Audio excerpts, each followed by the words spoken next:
I'm Stephanie Search, by the way. As you can see in my name, I'm the Kono director. I know a lot of you are familiar with Kono, but for those of you who are new to Kono, we're the Council of Neighbors and Organizations. Our mission is to empower neighbors and neighborhoods through to take action through education and connection. Part of that education, of course, is providing civic education, and that's kind of what we're doing here tonight. In addition to connecting, like letting neighbors meet, other neighborhood leaders. So we really value having the opportunity to do that, not only with city staff, elected officials, but with neighborhood leaders themselves. We've had great success the past couple months with doing some of these connection/education things even on Zoom. So we're happy to have happy to keep that going even in this pandemic time. For those of you who are interested in getting more information about Kono after tonight, you can always email myself, ssearch, SCRCH@cskono.org, or if you can just remember it easier, information@cskono.org. Check out our newsletter, our Facebook. You can also find some info on there and our website. Before we get rolling with Danielle, I want to introduce Keyshawn Cooks. He's my co-pilot at Kono. He's our community coordinator, and he's going to help us out tonight with monitoring the chat and making sure we don't miss any questions. So Keyshawn, you want to say hi to everybody? Hello, everyone. Thank you all for joining us. Awesome. Thanks, Keyshawn. So with that, obviously the guest of honor is Danielle Summerville. She is the city's new, couple months, still pretty new, Diversity and Community Outreach Programs Manager. Danielle previously worked at Big Brothers and Big Sisters in the community for 19 years. She served as executive director for 10 years. During her tenure, Danielle developed board and donor stewardship. She built impactful community partnerships, recruited volunteers, and created and implemented multiple programs.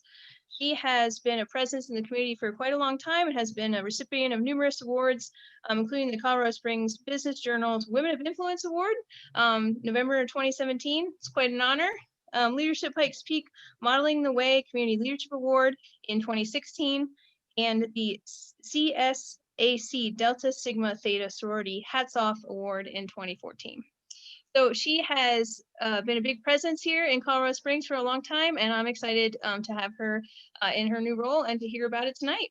So Danielle, I'm going to let you take it away. I know you want to introduce sort of your position and just talk a little bit about that.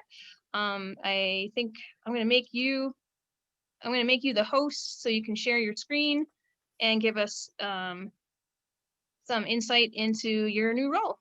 Perfect. Thank you so much, Stephanie. And thank you, Keyshawn. When I came to the city of Colorado Springs in October of 2020, Keyshawn and Stephanie were two of the first people to reach out from an organization to say, tell us a little bit more about who you are, what you do. And so it was very nice to have that outreach. So I really appreciate it. I am going to share my screen, and it also looks like,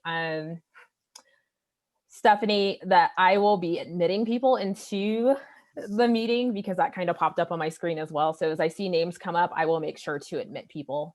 Yeah, that'd be great. There might just be a couple of people trickle in. And it's hard, yeah, because when I turned over to the host, then I don't see those people anymore. So so no, thanks so much. Perfect. Okay, so as was mentioned, I'm Danielle Summerville, Community Diversity and Outreach Program Manager for the City of Colorado Springs. I encourage everyone to try to say that 5 times quickly because it's quite a mouthful as far as the title, but I'm very grateful and honored to be in the position. One of the things that we were focusing on, as in my title, there's the word diversity. And so one of the things I wanted to do was just make sure that we were all using the same definition of what diversity is. And so this is a Merriam-Webster definition of it. And it's just being a condition of having or being composed of different elements. And so when we talk about diversity, it can be diversity of race, ethnicity, gender, religion. There are so many ability, your ability and mobility. So when we talk about diversity, it's just things that are different about us as human beings, as people. So I wanted to just kind of set that, and I apologize if I move quickly. I want to allow the maximum amount of time for questions, and so I don't want to get stuck on a boring slideshow because I want questions and to interact. Okay, the why. Diversity is necessary and it's good for our community and it's good for business. As you can see, there was a study done by Forbes in 2018. It referenced a study that diverse companies attain 19% higher revenue than monolithic companies. And it's based on greater innovation because you're bringing people together who have different mindsets. And whenever you do that, you're going to get some different innovation when you have different cultures, different ages, different abilities brought together. And so it's good for business, but it's also good for our community overall. So I think that's important to state. Okay. The why also, if you look at the demographics in Colorado Springs, this is specific to Colorado Springs, our demographics are shifting. And so this chart goes back to 1980 all the way up to 2017. And of course, we're waiting the 2020 census. But demographics are shifting, and you can see that like our Latino population is increasingly growing in Colorado Springs. When you look at the Black population, it actually went down from where it was at one point, but demographics are shifting, and it's important to take that into account as we move forward as a community. So how are we going to do this? When you think about a city the size of Colorado Springs, you have to have a plan and start to figure out how are you going to address diversity for an entire city. And so what we've decided to do in my position with the city of Colorado Springs is we've defined racial diversity as our starting point, recognizing that there are many other forms of diversity, as I mentioned earlier. We're also doing a deeper dive into current efforts. So one thing I want to be very, very clear on is that efforts on working on diversity did not start in October when I began the position. There has been previous efforts within the city for many years to work on diversity, equity, and inclusion. We happen to have a staff member who retired earlier in 2020, which allowed for them to kind of re-envision the position. And in re-envisioning that, that is how my position really came about. It's something that they wanted to really have a focus on the community as well as our efforts on diversity, equity, and inclusion for a city staff. So we're doing a deeper dive into efforts that were already there in many respects, but also growing on that. We've been doing listening tours and really listening to stakeholders. So who are stakeholders? Stakeholders are anyone who lives in Colorado Springs. If you live in Colorado Springs, I consider you a stakeholder. And so I want to hear what your opinions and thoughts are. And then we're building a plan for Colorado Springs that incorporates citizen input. So it was really important when I came into the position that I wanted to make it clear this isn't the Danielle show where I just come in and say, this is what we need to do because I read 20 books that said this is what we need to do. What works for one city, because there are some great plans, many cities are working on diversity, equity, and inclusion plans, and there are great plans out there. But just because it worked for their city doesn't mean that it's going to work for Colorado Springs, and that's what we want to see. And so it's very important to have our citizen input. Yeah. Okay, why lead with race? So there's a great network out there called GEAR, and it's the Government Alliance on Race and Equity. And essentially what they've defined and what many in my position utilize is this framework that focusing on racial equity provides the opportunity to introduce a framework, tools, and resources that can be applied to other areas of marginalization. So that's why we're leading with race, because once you address race, you can really start to address other forms of marginalization that require attention. So why your feedback matters. I think it's really important to state that government is an interactive process. Government is not something that happens to you. Government should be something that happens with you. So citizen feedback helps to define the direction of a project or service. And so you'll often see, if you spend time on the city website, which I'm not sure how many people do, but there are input and public input times that are put on certain projects. And it's really important that we hear directly from the public, like what your thoughts are. So that's why events like tonight are so critical and key to the work that I do, and many of us in the city do, is because your feedback helps define the direction. I want you guys to stay in touch. I think it's important to keep up to date with what's happening in the city of Colorado Springs.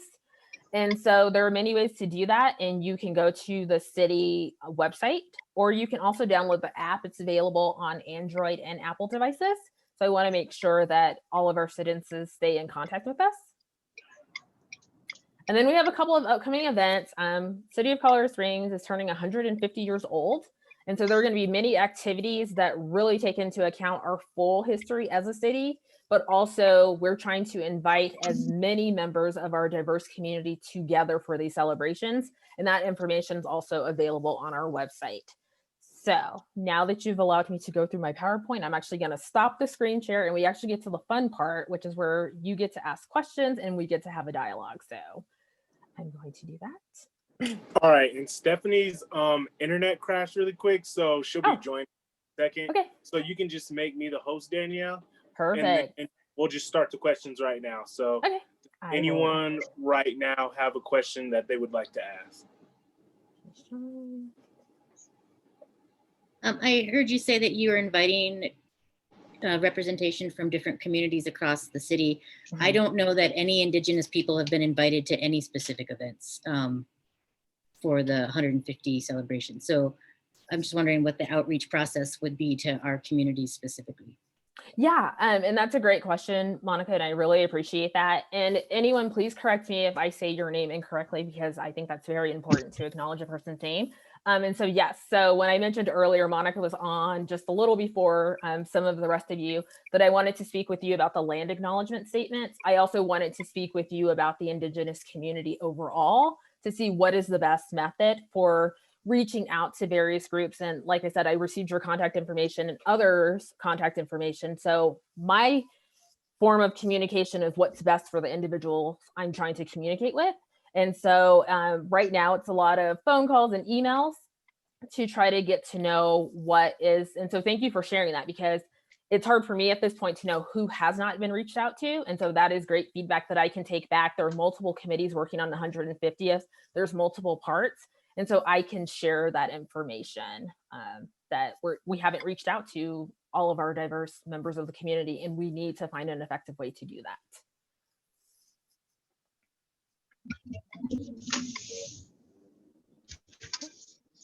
Does anyone else have a question that they would like to ask really quick? Yeah, I got a quick question. Hi, Danielle. Nice to meet you. Nice to meet you as well, Max. Yeah, so I'm curious. You had mentioned kind of building a plan. Mm-hmm. What does that plan look like? Like, what does that intend to apply to? Is it kind of like looking at the city internally first, of like hiring practices and stuff, or does it like what all would that incorporate, I guess? Yeah, so for me, it's a mixture, right? So I'm the community-facing employee when it comes to talking about diversity, equity, and inclusion for the city of Colorado Springs. But we also have a team who works internally on diversity, equity, and inclusion for our workforce. And so they are working on many of the efforts internally. However, when you're talking about employment, that touches both, right? So we have to first recruit a diverse workforce so that they can come into the city, and then they can work on some of the internal efforts. And so what I'm doing currently, as I mentioned, is reaching out to various groups and individuals to understand how are they currently communicating. So for example, I'll use the Black Chamber. The Black Chamber is a place that Black people may go to get information about entrepreneurship, about employment. So how are they currently interacting with their membership, and what would be helpful from my standpoint as far as disseminating information about job opportunities? So we're working on plans like individually as groups and what's going to be most helpful. But the plan that I'm referring to is what are the needs and desires of the diverse members of our community. So I've spent quite a bit of time now speaking with residents who reside in Southeast Colorado Springs. And one of the topics that continues to come up is that there just seems to be a lack of communication about what the city is working on. So that means that part of the plan has to incorporate a communications plan so that everyone feels like they're getting the same information in the same method that is useful. So as I'm hearing other topics that have come up are, especially when you're talking about Southeast Colorado Springs, is lack of affordable housing, infrastructure, transportation. And so as those issues are coming to top of mind, then I get a chance to interact with our departments within the city who work in those areas to say, this is what I'm hearing, like as I'm building a plan, what is going to be helpful for you as a department, but then also for the citizen, what is important for us as the output of the information that you give us.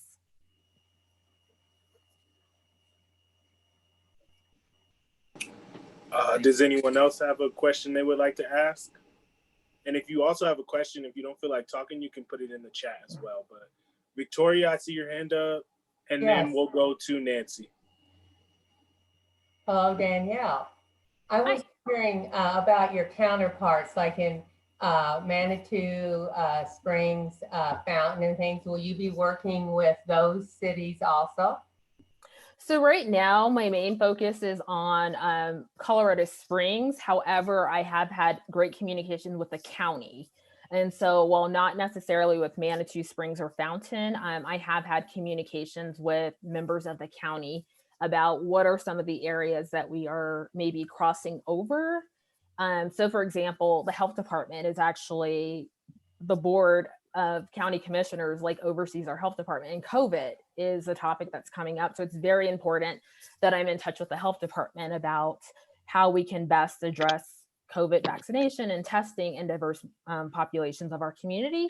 But so to answer the question, it's more the county and not necessarily like the city of Fountain or Manitou. Thank you.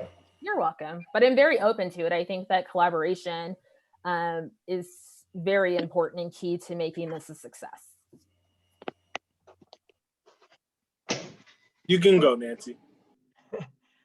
I have two questions. My first, just to clarify, I may have missed this in the introduction about your background. Where did you move from to come to Colorado Springs, Danielle? Oh, so it was not shared, but I am a part of a military family. And so we were in Texas. I'm sorry, you're where? I'm part of a military family. Okay. So we were in Texas prior to me coming here to Colorado Springs, and I've spent most of my life here in Colorado Springs. So I went to middle school and high school here, and then returned to Colorado Springs. Yes. So, and then my other question or comment maybe is Monica mentioned something about including the indigenous people about with the 150th year anniversary celebrations. Is that correct? Correct.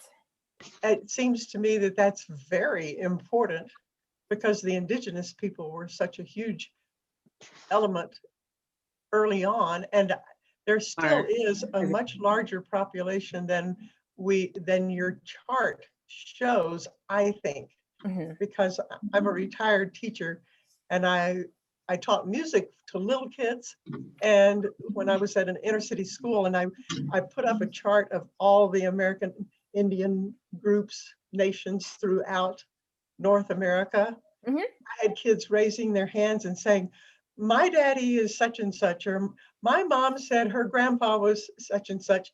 And among my K-1-2 students in that school, I had 13% that were American Indian heritage of some sort.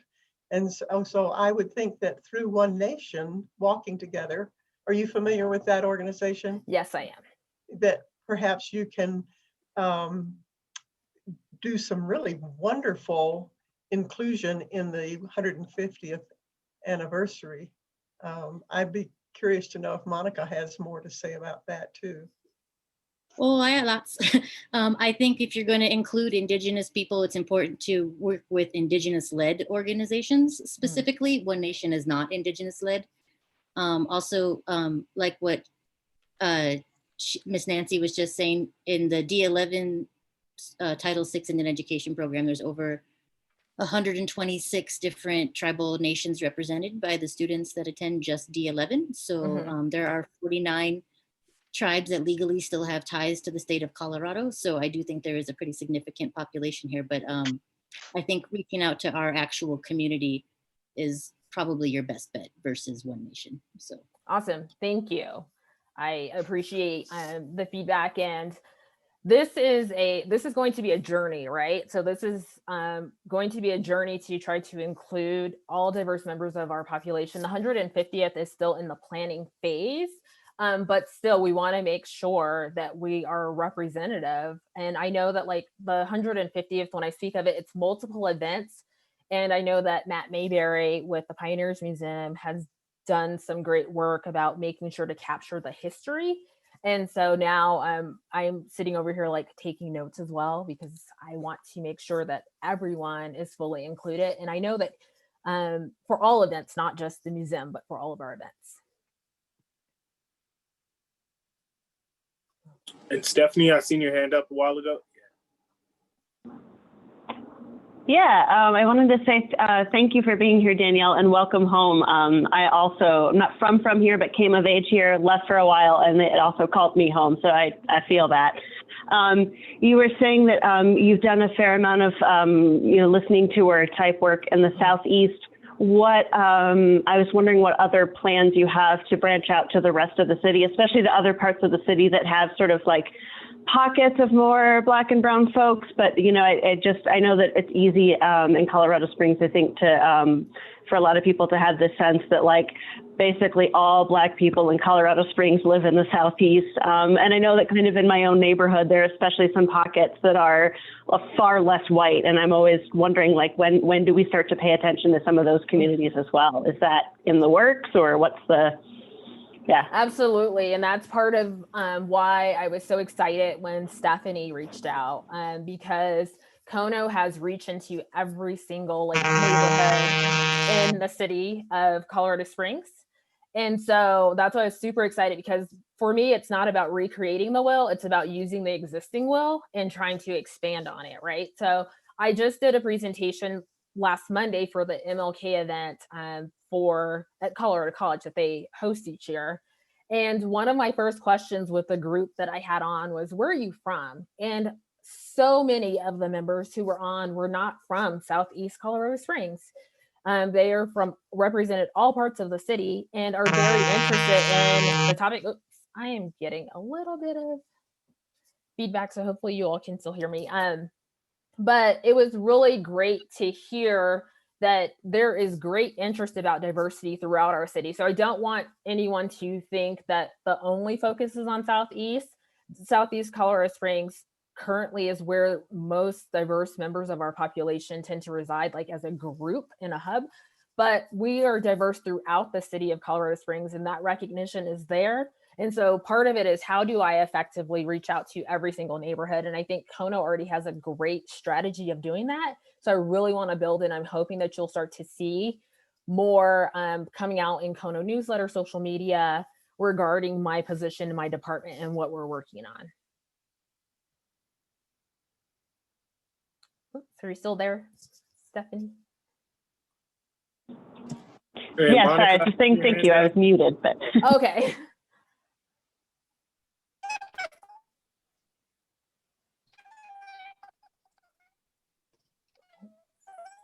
And Kayshawn, I was just repping Southeast. That's why I raised my hand. K-Land. I live in K-Land. And Patricia, I'm not sure if we can hear you.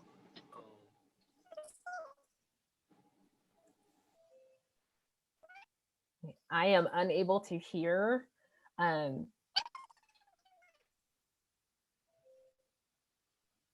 Danielle, I have a question. Hi, Pastor Ben. I have a question. You had mentioned the decline of African Americans in Colorado Springs. How does, and for that matter, any race people that are declining, how does diversity, inclusion, and equity, how does it approach recruiting people of color to a particular city? Is that part of a plan? And how do you integrate inclusion and diversity into the workforce? I mean, I know that's probably something that you're trying to tackle, but it's probably difficult or challenging. May not be difficult, but challenging. So how do you do that? Yes, so I think you do it with intention, right? So you do it by recognizing that there is a need. And then once you recognize and address and state that there's a need, then you take proactive measures to make it occur. So I think one of the things that the city likes to say is that the city wants to be the employer of choice. And so I've just kind of taken that tagline and said, we want to be the city of choice. And so if you want to recruit a diverse population, you have to make sure that when people are in a space that they feel like there's truly a place for them there. And you have to ensure that there are cultural recognitions of individuals so that they would want to live in Colorado Springs and raise their families here and retire here and stay here. And due to the military, we certainly do get a number of diverse individuals who come to Colorado Springs for some period of time. But then how do you build a place that they would want to return to? And that has to do with cultural offerings, from things as like museums and educational opportunities to restaurants and businesses and opportunities for growth. So people go to where they feel like there's a place for them and a space for them. And I think Colorado Springs is definitely very well positioned as a city to attract more diverse members of the community. But I think part of that has to start with addressing the current diverse members of your community to make sure that we are fully addressing any questions or needs that they may have from a city perspective. And until that Yeah. is done, I think it's hard to start trying to attract more people to a space. Yeah. Thank you. And you're welcome. And of course, business is a large part of it. People want to work for companies where they feel like diversity matters, where they see that they are represented at all levels of that business from leadership on. And so people will come if you put in the intentional efforts. I like to tell people, like, this is not necessarily like the field of dreams. If you build it, they will come. You actually have to do some work to get Yeah. people to come and stay. Yeah. Can I try again? Oh, I can hear you. Yeah. I don't know what was going on there. Anyway, I ask this question a lot, and I probably will continue. I talk to a lot of the people at Southeast Express, and love that paper. But there's a lot of affordable housing. They're constantly building affordable housing over in the Southeast area. But when are we going to be able to get over this hurdle of people should be able to live wherever they want to? Why are we relegating the minorities to live in the Southeast? Why can't they live where they want to? Why do they feel like this is, and why is that it perpetuates things, because then their children think that's all they deserve. You know, it's a tough area, it is, but it doesn't help when there's no other choices for them. And I know people don't, they say, oh, there goes the neighborhood every time you bring something up like this. But why is that? Why can't we think more in the future of maybe some apartment HOAs? There is no such thing right now, but why can't there be? If you're not living up to the standards of that neighborhood, you have to leave. Thinking way out of the box. So first of all, I love thinking outside the box. And I think that's a great question. And I'm the number one person who's like, why is this? Why is this? Like, explain to me why this is. And I think that, so first of all, the issue of affordable housing is a question throughout the city, right? So if you've tried to look for a place or just looked at the average cost of a home, it's steadily increasing to a point that it's just really expensive. And so I think when you look at the city as a whole, when you tend to look at Southeast just from a socioeconomic standpoint, it tends to still be on the lower point of the scale when you're looking at rents and purchasing and so forth. And so I think that's part of it. I think education is why would a comment be made that there goes the neighborhood because someone who may have a different, religion or race than you moves next door? We have to get to the core of why is that the sentiment that if diverse members of my community move next door, my neighborhood and my property value, and there's a lot of history that supports why some individuals think that. If you look at the history of redlining throughout our country, it supports why that mindset is there. But if we do the proper education, I think we will remove some of that stigma that should not be there. It's a stereotype. It's not real. And yes, people should be able to live in any part of the city that they want to and not feel like you're relegated to. But by the same token, I also want everyone to realize that Southeast is a great part of our city to live in as well. So I don't want it should be on equal standing that I am just as excited to live on Southeast as I am to live in Briargate. And so I think Yes. that's very important as well. Yes, so how are we going to educate people to that? Because whenever I've heard this from several families, when they move into the city and start looking for a place to live, people tell them, don't move over there. Mhm. That's the worst place to live. So how are we going to, get past that? So I think once again, it goes back to education and communication. Like, why would that be the first statement that someone would share with someone who's moving to Colorado Springs instead of like, welcome to Colorado Springs. This is a great city to live in. We have many offerings throughout our city. Like, we have to start to educate, and you can't educate until we start talking about it. So we have to start talking about and naming race and naming some of the inequities that we have seen around race nationally, locally. We have to start having these conversations because if we don't, then it'll just continue to be like that hidden taboo thing that we don't talk about. And we just kind of know that we tell, certain members of our population that you should live here and tell others that you should live somewhere else. So I think that's going to be a community conversation. That can't just be a Danielle conversation. We're going to have to do some advocacy, and I'm going to have to depend on community members like you, Patricia, to help in that advocacy. And so I am more than willing to work alongside individuals, but this has to be an effort where we're all in it together to have the conversation. And can I ask you one more thing, then I'll be quiet. I'm sorry. Oh, you're good. So I've lived here a long, long time. I was here when the KKK marched right downtown. Mhm.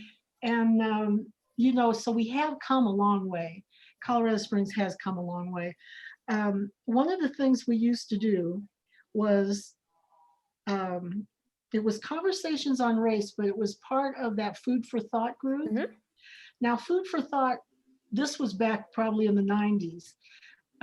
Food for Thought was real. I mean, the conversations on race were real. Mhm. Now I think Food for Thought tried to come back a few years ago, Mhm. but it was so watered down and so PC. Nobody was talking about the nitty gritty like you're talking about. These real conversations that need to be held. So I'm hoping that sometime we can get back to that and still have facilitators for those meetings, but let's get to the real problem. Mhm. Let's get to why you don't like me because I'm a certain race, or I don't like you because you're a certain political affiliation, whatever it might be. But get to the real nitty gritty, because I think that's the only way we're going to really get to an understanding. Yes, and I think there's a willingness to do that, right? So I've attended Food for Thought. They actually helped facilitate part of the MLK Day celebration, and so I've certainly attended. It does require facilitation, but it also requires conversation. And what I've heard and what I'm starting to see is that when it comes to race, it's still taboo. And so many people were taught not to talk about it. You were taught to say, I don't see your race. And now we're of the mindset like, no, race is important. Let's discuss it, but also let's discuss it in a way that you can ask the questions that you really want to ask. Because if we have people holding back because they feel like they're going to say something incorrectly or they're going to be labeled, then we're not going to get to that space. So we have to create an opportunity for those authentic conversations to happen and to just know that everyone's not on the same page. And so how do we build and allow for people to truly learn and engage in conversation? Thank you. You're welcome. Does anyone else have or I'll ask a quick question if nobody else has one right now. So I sit on the Retool COS zoning committee for Colorado Springs, Mm-hmm. and it's definitely not a very diverse committee when you look at it. And part of the reason, that people might say that is people might say that it's the reason that it is why it's not diverse is because it seems to be very technical. what ways can we make boards and commissions and some of those committees that are put together more accessible to like just to everybody? Yeah, that's a really good one. So once again, for me, so many of the reasons why we have barriers right now is due to communication. So if you don't really know the purpose of the commission or the board, you may not be inclined to sign up for it if you don't know the requirements to serve on it. So for example, many people don't think about boards and commissions until something happens. So I'll use the example of the carport, right? So there's a huge conversation about carports, and city council is going through and listening to citizen feedback. Well, the planning commission has a lot to do with what goes into certain areas, neighborhoods, and what's allowed, not allowed. And they have openings from time to time where they're looking for citizens, but you don't really think about the planning commission is going to impact my carport. And so I think we have to use real life examples of what that commission does. So to just say retool, that's not very clear to me what that means. And so make it plain, make it in such a way that people understand. And then you have to actively go out. Most of us, if you've done a volunteer opportunity or you've supported a cause, you're asked why. Oh, somebody asked me. Someone thought enough of me to ask me. And so we have to directly ask people and not just think that putting a broadcast on the news or in the newspaper or on the city website is enough to get people engaged. We have to start asking people, because that usually also symbolizes that I see something in you that I think will be beneficial for this board or commission. And there are other barriers we'll have to look at. Thanks to the technology that we're able to use now, one of the barriers previously was like if you have to meet in person, but now that we've embraced technology, that could be removing a barrier for someone who doesn't have the time to commute down to wherever the meeting's happening, if they can log on from home or wherever they may be to participate. So we have to look at all things that could be a barrier to someone joining and being a part of it. And Jerry put a question in the chat, and her question was, communication has been a big recurring issue. What is COS plan to have more communication and education with all residents? Great question. So there are a number of communication channels, and I have been in contact with our communication team. When I did the feedback session last week, someone said, we just need one single stream. So if you go now, you can find a Facebook page for like the police department, the fire department, for various departments throughout the city, for which there are numerous ones. And so I think sometimes we feel like we are communicating a lot, but if it's not in that one single source, that could be challenging. And so we're looking at how can we partner? So the Southeast Express was mentioned earlier. And I know specifically like in that publication, there is a section dedicated just to the city where the city can talk about upcoming topics. So I think part of it is that we have to direct citizens to existing sources, but then we also have to hear from citizens directly, like, how do you want to be communicated with? Like, that's important. I can communicate with you all day long, but if it's not in the form that you are used to or want to use, it's not going to be impactful. So we literally have to ask the question, like, how would you like to be communicated with? So if anyone has suggestions, please pop those in the chat, because I am in close contact with our communications team, and they're very open and responsive, and they want to be as communicative as possible with the citizens. So. Hi, it's me. Can y'all hear me? Jenna Yes. Snake, Jerry. Now I can. Sorry.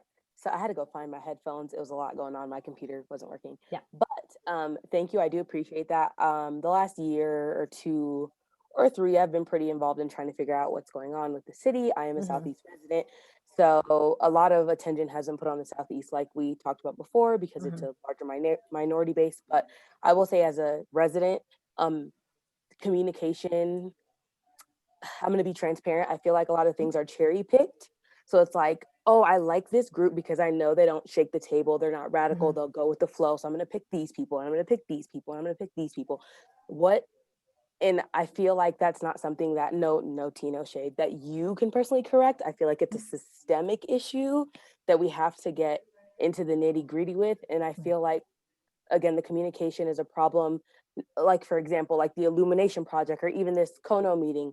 Yes, we can post it on Facebook. Yes, I know about it because I graduated from the community advocate program. But if I didn't, I would have no idea, and I'm on social media all day. That's not enough. So I think my question is like, what is the tangible communication plan? Like, are we gonna go to city events? Like when you see like Rise throwing an event for the kids, is somebody from Colorado Springs government or organization going to come and talk to those people? Are we going to go to like the food trucks up north, like the things where the people are in the city? Like, does that make sense?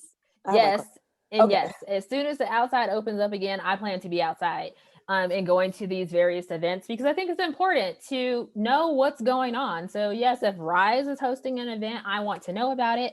I want to attend. And I think you hit on something that's so key. It seems like you see the same people maybe over and over who are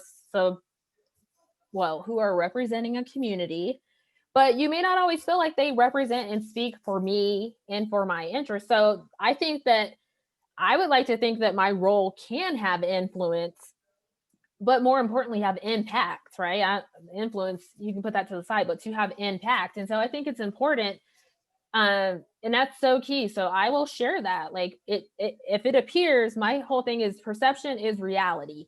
And so if it appears as though certain people are always being invited to the table and certain people are not, we have to address that. We have an obligation to address it, but it has to be brought to our attention, right? So now you can say, I brought that to their attention. And what now are we going to do about it now that it's been brought to our attention?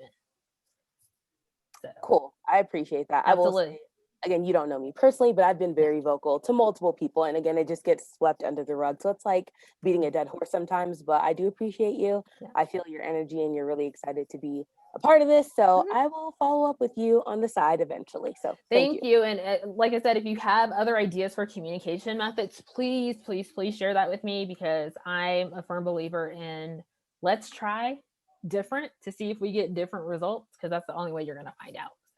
For sure. Agreed. Yeah.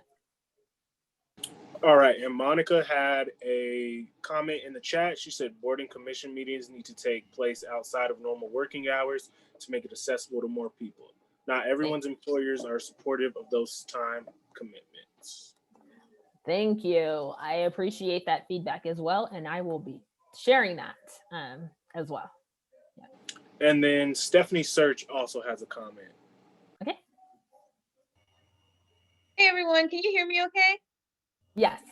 Awesome. Well, success. I do apologize as my computer internet, I was having issues probably since the 10 minutes into the discussion. So I'm kind of bummed I missed some of it, but what I did hear has been great conversation. So these are great questions. I wanted to just throw out just a comment or two to Jerry and Monica and even Max from a few minutes ago. The other thing that we're working on right now with Kono and why we also started working closely with Danielle, like right when she started, is we also are considering what can we do to make more of a system, like kind of an intentional and systematic sort of way, refined way to get these communications out in the methods that are going to meet the public's needs, meet the community's needs. So I feel that from a Kono perspective, as a director too, that's been a comment from multiple people in the community, some staff and some other nonprofit leaders as well, that we really need to come up with a sort of centralized way to communicate, with neighbors and make sure everybody gets the info that they need, whether it's about development, whether it's about just events happening in their neighborhood, things that they can participate in. So that is part of Kono's plan as well, just to help that. And then to touch on something that that Monica wrote in the chat, and I think Max brought it up too. The other thing we've been talking about is when there is stakeholder groups and when there's committees and boards and things like that, to make sure that we are holding meetings, we are making opportunities so that whatever issue we're talking about or whatever board or commission it is, that we have the requisite voices at the table. And that's been something like I've been real just really feel strongly about that any group that is involved in a decision-making process needs to ensure that there's the requisite voice at the table to make an educated, informed decision. And whether we need to, modify meeting times, make them more accessible, make more intentional ways to include people in those meetings that might not normally join a board or commission or a stakeholder group. I think there's various ways that we can do that. And quite honestly, I think we need as a whole, the community, Kono included, I think we can advocate to ensure that happens more in the future.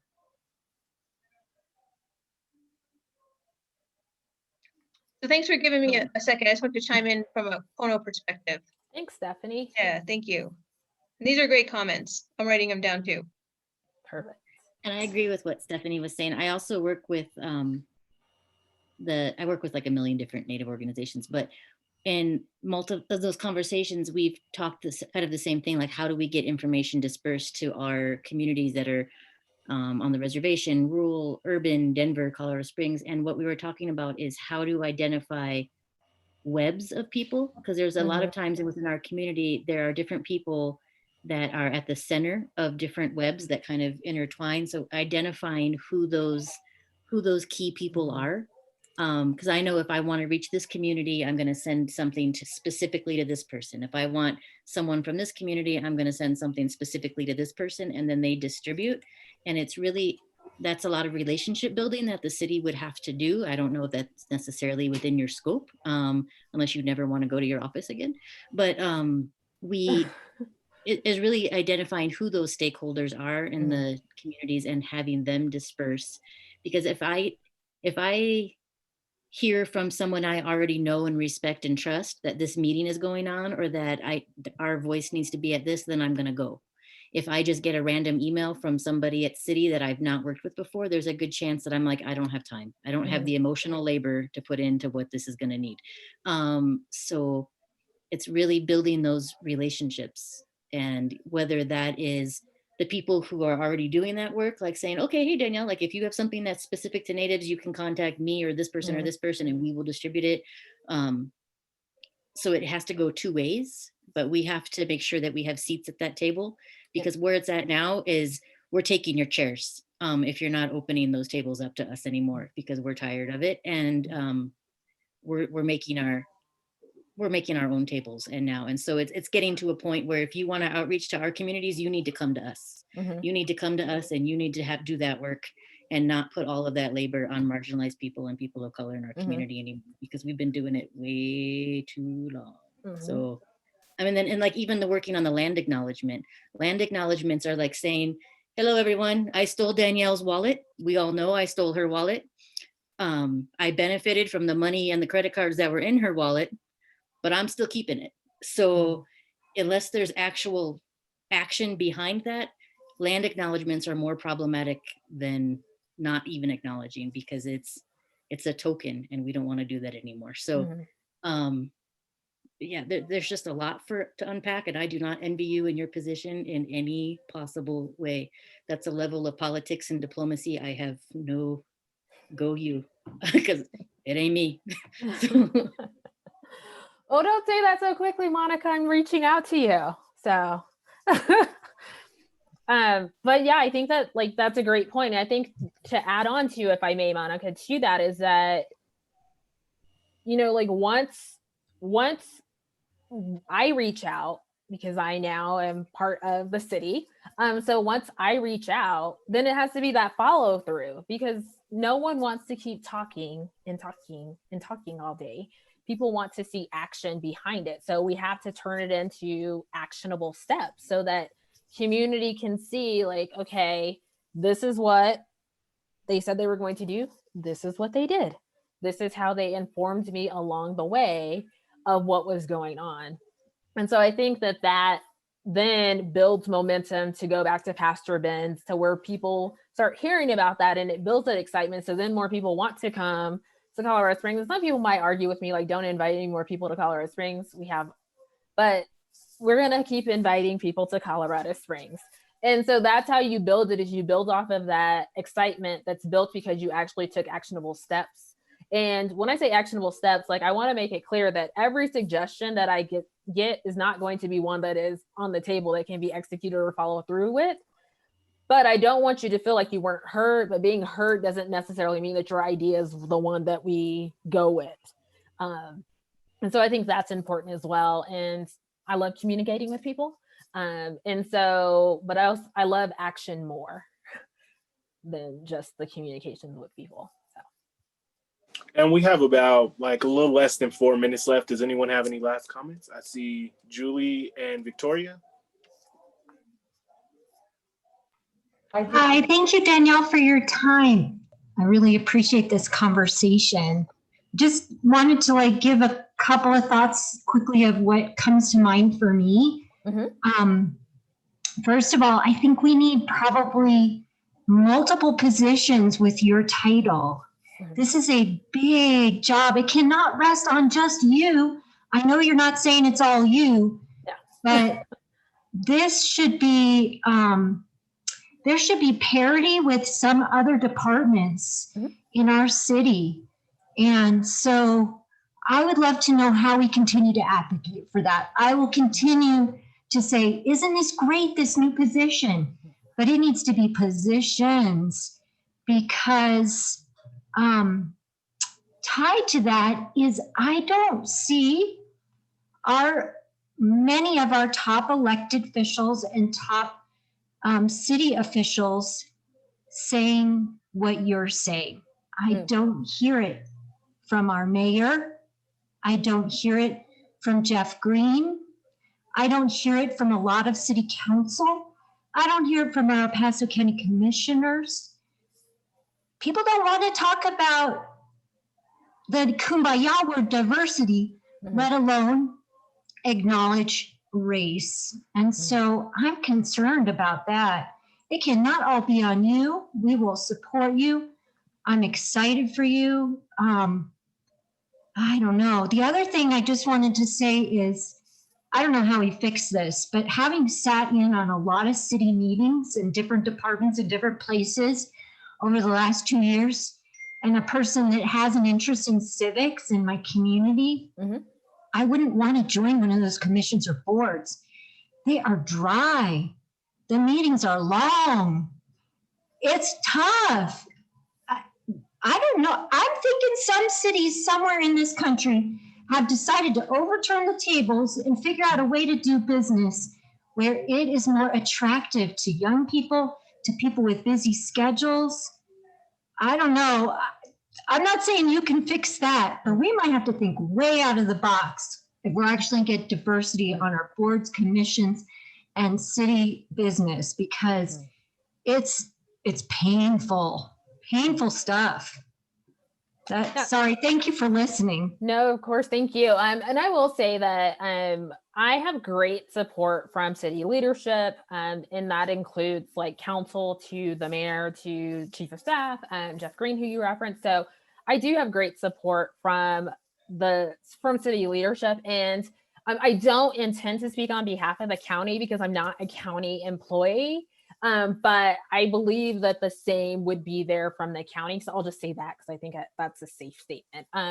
But I do believe in my conversations with the county that there is great interest in supporting. So I consider myself to be a conduit, right? So I'm a conduit to take back to our city leadership. This is what I am hearing from diverse members of our community.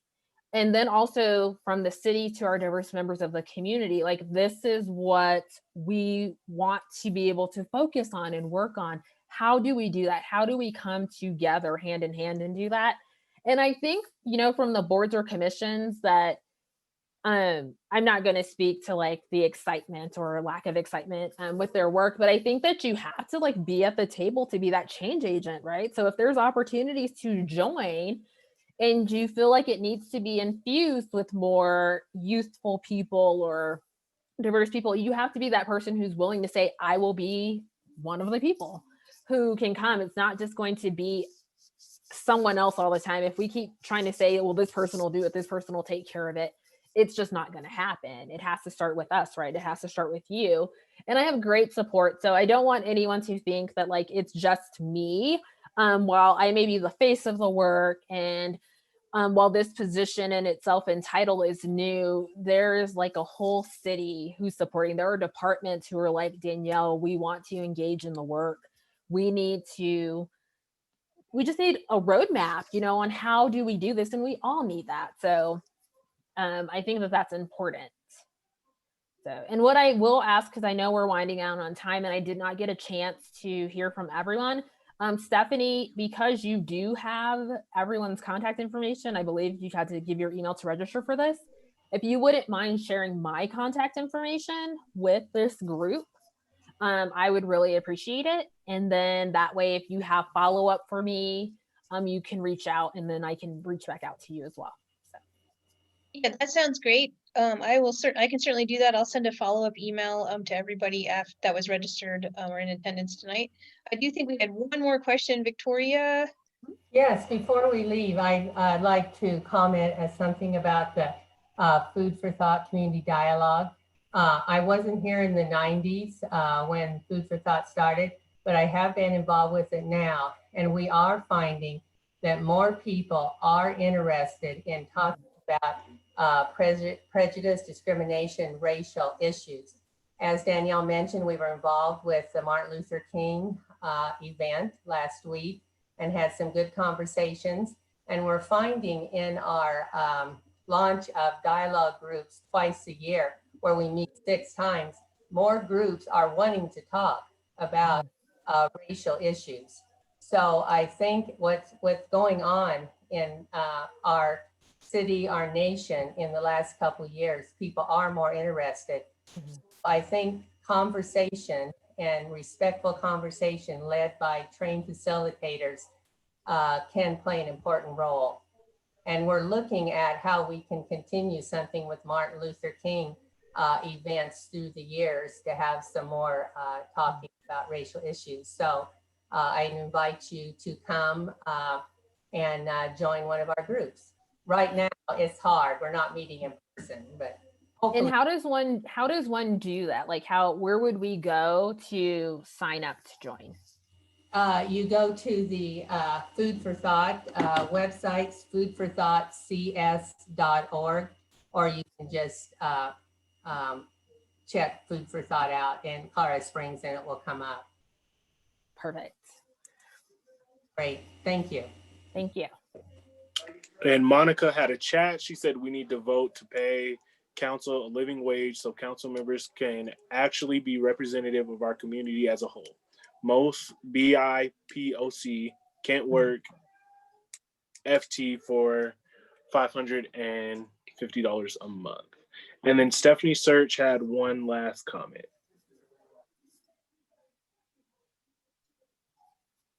Thanks, Keyshawn, and thanks so much, Keyshawn, for jumping in and facilitating the meeting. This was great conversation. Julie's not on here, I don't think anymore, but I was sort of like the smiling and laughing because I completely agree. We need to make our meetings more engaging. We need to, kind of just get some spirited, enthusiasm behind some of our community engagement. And then I also agree with Monica, Victoria, I think you have great ideas too, with just having just starting with respectful, kind of conversations and real conversations and not being afraid to talk about uncomfortable things sometimes. That's how we make solutions. So I don't want to steal Danielle's final comments, but before we wrap up, I just want to say thank you everybody for participating. I really value, as the Kono director, feedback from neighbors. So you can always email me as well, information at cskono.org, and I'll get it there, or ssearch@cskono.org. I love to hear thoughts, just ways we can help, and always feel free to reach out. I'll turn it over to Danielle for any last comments. Thanks, Stephanie. So I just want to thank each and every one of you for joining this evening. Your time is one of your most precious commodities, and you chose to use it to join this conversation tonight. So I want to acknowledge that and thank you for doing so. Also, I want to let you know, this is how you start to see change happen, because these conversations are what helps inform the work that I do. And so I really appreciate you being open and willing to share thoughts and concerns with me, because this is how we start to see change happen. And I am going to encourage and challenge each of you where there's opportunity to engage, right? Government, like I said at the beginning, is interactive. It's not something that should happen to you. It is something that should happen with you. And so I challenge you to engage, whether that's reaching out to me, whether that's looking at the boards or commissions, now that we know how exciting your time can be spent on boards and commissions. But it truly is, in all honesty, it's important work, and that is how decisions are made. And I think the more we understand how government works and how government impacts us, is how change occurs. And so I just want to encourage everyone to engage at a level that you're comfortable with, and also at a level that maybe you're not comfortable with, because that's how we grow. And this position and these conversations are helping grow me, grow the topic and the conversation within the city, and ultimately grow the city itself. So those are kind of my final thoughts. So thank you, Stephanie, and thank you, Keyshawn, for hosting tonight. Awesome. I loved your final comments and your mantra. That's great, Danielle. Thanks again, everybody, for participating. And we'll keep these conversations up more in the community, and that's how we'll move towards change. Perfect. Thanks so much, Danielle. Thank you all. Have a great night. We'll see you soon. Have a good evening. Thank you.